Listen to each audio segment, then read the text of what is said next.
welcome to the channel. This is my road to F1, and today is going to be a little bit different than the rest of the series because, well, I've got a box here, and I plan to open it and unbox my first set of gear.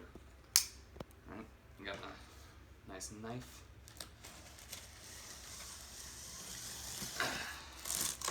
Now, those of you who have known me at any stage in my life have always known that I really like video games. And those of you who have known me over the past, year maybe, have known I've really gotten into racing. And this is a nice blend of both.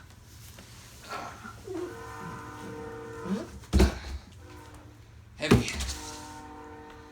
This is the Fanatec CSL Elite PlayStation 4 licensed bundle for F1 esports.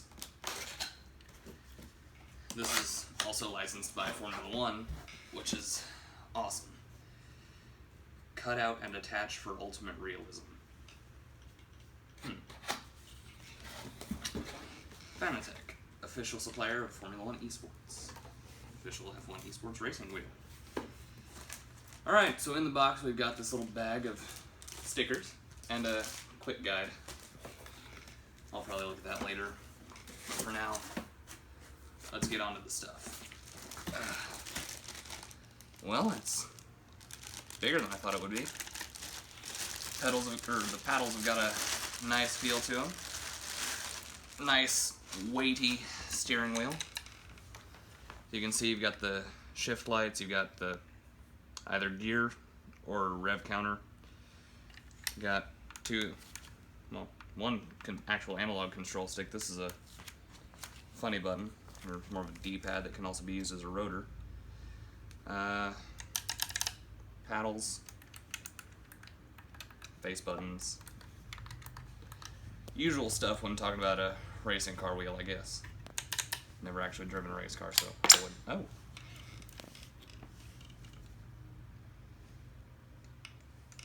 Oh.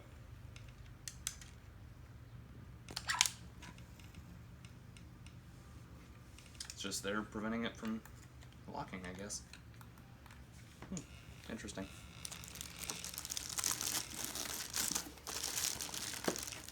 If I can get it out. Got the wheelbase itself. Now this is also very, very chunky. Though it looks like it's brushed aluminum, it's actually plastic. It's got the nice raised Fanatec lettering. If you look really closely, you can see that it's raised up, and of course, so is this CSL Elite logo. You got your shifter lights, which are made kind of redundant by the ones on the wheel, which in and of itself are made kind of redundant by the fact that most games support shift lights in-game. But still, this is a really good bundle, so I've heard.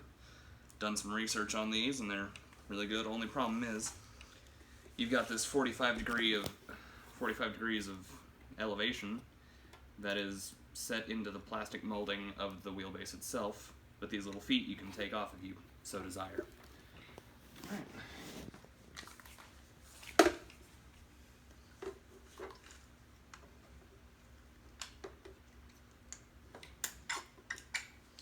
Alright, let's put the wheel on. The way to do that is hold this little tab back, line it up, make sure it seats in properly. Now you've got yourself a nice little steering wheel thing. Feels nice. And below this large and oddly hard to remove chunk of foam is a box. Wheelbase power supply. Not really surprised. It's just a simple barrel jack, all it is. Here we've got the pedal base. And a little controller box for, well, hooking in your pedals. As you can see, you've got brake and gas, and one to the wheelbase, because if I'm not mistaken, it's actually the wheelbase that interfaces with the computer, Xbox One, or PS4, whatever you're deciding to run your system on. That's really up to you. Only thing you can't run it on is a Nintendo Switch, which is a little unfortunate because I really like the Switch. Power cable, just a standard 3-prong power thing. Looks like phone line cables, but they're actually interface cables. You can see that. Looks almost exactly like a phone line cable. More cables. It's a USB Type A to USB Type B cable.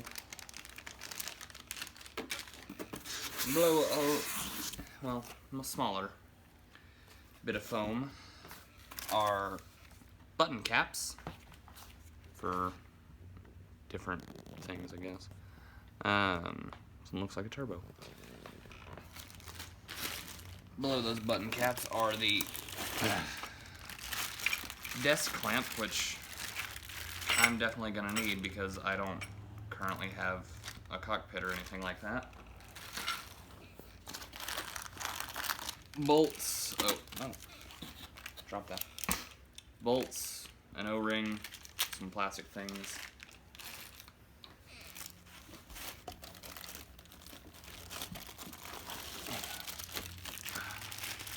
This pedal is a lot bigger than I thought it would be. This pedal is the throttle pedal. You can tell because of the clear lack of a foam spring right here and instead a rubber stopper. Takes a bit of force to activate that, and that's always good.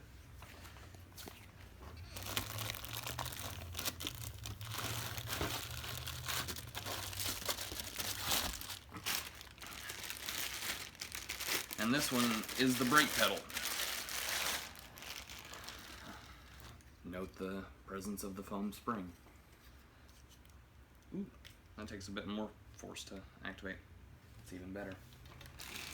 Now, because this isn't the load cell kit for the pedals, it does not come with a clutch pedal, which, I mean, modern F1 cars don't even have clutch pedals, so there's nothing really to worry about if you're only running modern Formula 1 cars or GT style cars. But if you want to get into the classic scene, like the Lotus 49, old school cars that actually have manual transmissions, you're going to need an actual H-pattern shifter, which Fanatec does make.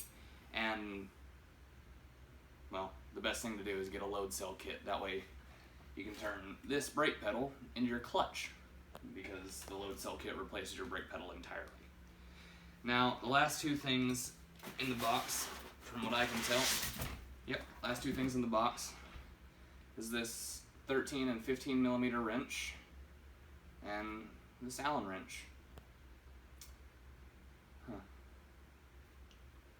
Shocker. I've heard a lot of good things about this setup, and this is what's actually used by a lot of pro racing drivers, weirdly enough, to help them with their simulation times and get their lap times up. So it's a very good wheel and pedal setup.